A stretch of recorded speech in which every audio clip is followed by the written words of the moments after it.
नमस्कार। आज हम वन पीस की दुनिया में गोता लगा रहे हैं और बात करेंगे एक ऐसे मोड़ की जो ग्रैंड लाइन के सफर का मिजाज तय करता है। Reverse mountain arc.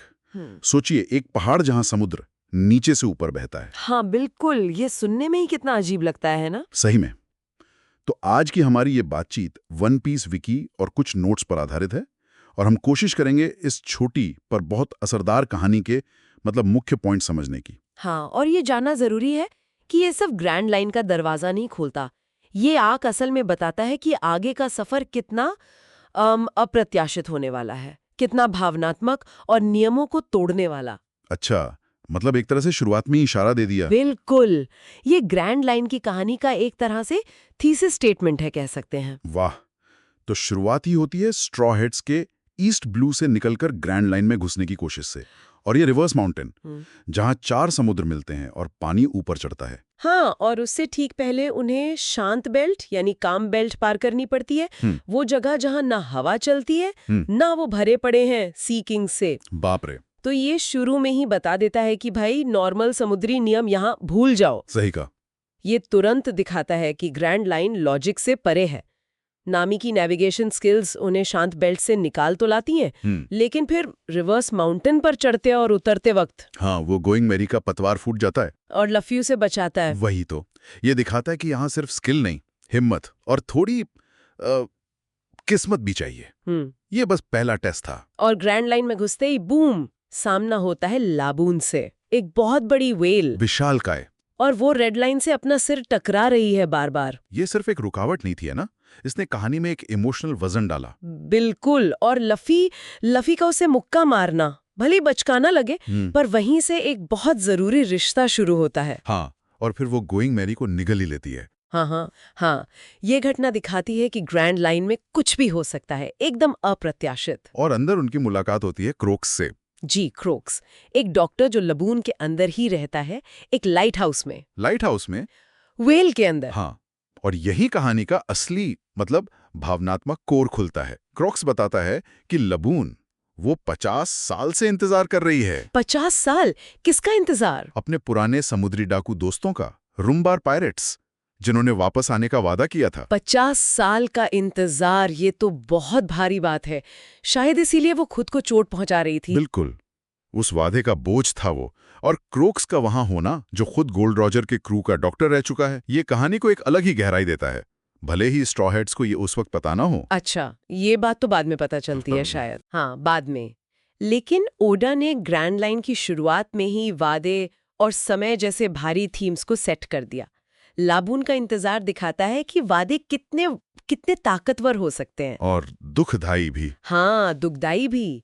क्रोक्स का ये कहना कि उसने सुना है वो क्रू अब नहीं रहा, पर लाबून का ना मानना वो ट्रेजेडी को और गहरा करता है। और इसी बीच वो बरोक वर्क्स वाले एजेंट भी पहुंच जाते हैं, मिस्टर नाइन और मिस वेडनेसडे। जी। उनका वहां पहुंचना कहानी में एक और लेयर जोड़ता है। वो क्रोक्स पर हमला करने की कोशिश करते हैं और लफी उनसे भिड़ जाता है। तो खतरे सिर्फ समंदर या वेल से नहीं, इंसानों से भी हैं। सही कहा। और फिर आता है लफी का इंटरवेंशन। वो लाबून से लड़ता है। लड़ता है उसे हराने के लिए? नहीं, हराने के लिए नहीं। वो लाबून को एक नया वादा देता है। कहता है कि जब मैं ग्रैंड लाइन पूरा कर लूंगा, तब वापस आकर तुमसे फिर लड़ूंगा। अच्छा, तो ये एक तरह से उसे जीने की एक नई वजह देना था। हाँ, बिल्कुल। ये सिर्फ लड़ाई टालना नहीं था, ये लाबून को एक उम्मीद देना था। और वो निशान? हाँ, वो स्ट्रॉ हैट का निशान जो लफी लाबून के माथे पर बनाता है, ताकि वो वादा याद रखे और खुद को चोट न पहुंचाए। ये लफी के कैरेक्टर को दिखाता है। वो वादों को कितनी गंभीरता से लेता है, पर उसका तरीका कितना अनोखा है। उसने एक पुराने बोझिल वादे को एक नई उम्मीद भरी लड़ाई में बदल दिया। कमाल है। इस इमोशनल कहानी के साथ साथ एक बहुत प्रैक्टिकल चीज भी सामने आती है ना? हाँ, वो लॉन्ग पोज। नामी का कंपास ग्रैंड लाइन में काम करना बंद कर देता है। क्यों? ऐसा क्यों? क्रोक्स समझाता है कि यहाँ हर द्वीप का अपना मैग्नेटिक फील्ड है, तो नॉर्मल कंपास बेकार है। आगे बढ़ने के लिए ये खास कंपास चाहिए, लॉन्ग पोज, जो अगले द्वीप की तरफ इशारा करता है। तो ये सिर्फ नेविगेशन का टूल नहीं है, ये कहानी को भी आगे बढ़ाता है। बिल्कुल। लॉन्ग पॉज स्ट्रॉ हैट्स को एक तय रास्ते पर डालता है। उनकी आज़ादी थोड़ी कम होती है, लेकिन रोमांचक द्वीपों की खोज पक्की हो जाती है। और यहीं लाफ्टील का जिक्र भी आता है। हाँ, ग्रैंड लाइन का अंतिम द्वीप उनके अल्टीमेट गोल का पहला हिंट। और अंत में वो मिस्टर नाइन और मिस वेडनेसडे को उनके द्वीप विस्की पीक तक छोड़ने के लिए मान जाते हैं। ये छोटी सी बात लगती है, पर यही वो कड़ी है जो उन्हें सीधे बुरोक वर्क्स और फिर अराबास्ता के बड़े संघर्ष में खींच लेती है। ये दिखाता है कि ग्रैंड लाइन में छोटे फैसले भी कितने बड़े नतीजों से जुड़ सकते हैं। तो कुल मिलाकर ये रिवर्स माउंटेन आर्क इसने ग्रैंड लाइन के अजीब नियमों से मिलवाया, लाबून के जरिए गहरी इमोशनल कहानी दी, लोगोपूस जैसा जरूरी टूल दिया और आने वाले बड़े खतरों की नींव भी रखी। हाँ, ये सिर्फ एंट्री पॉइंट नहीं था, ये ग्रैंड लाइन के पूरे अनुभव का सार था एक तरह से। इसने सेट कर दिया कि ये सफ़र सिर्फ ताकत का इम्तिहान नहीं, बल्कि वादों, इंतज़ार, दोस्ती और अप्रत्याशित मुलाकातों की कहानी होगी। बिल्कुल। तो चलिए आज की चर्चा को यहीं रोकते हैं, लेकिन श्रोताओं के लिए एक सवाल छोड़ जाते हैं।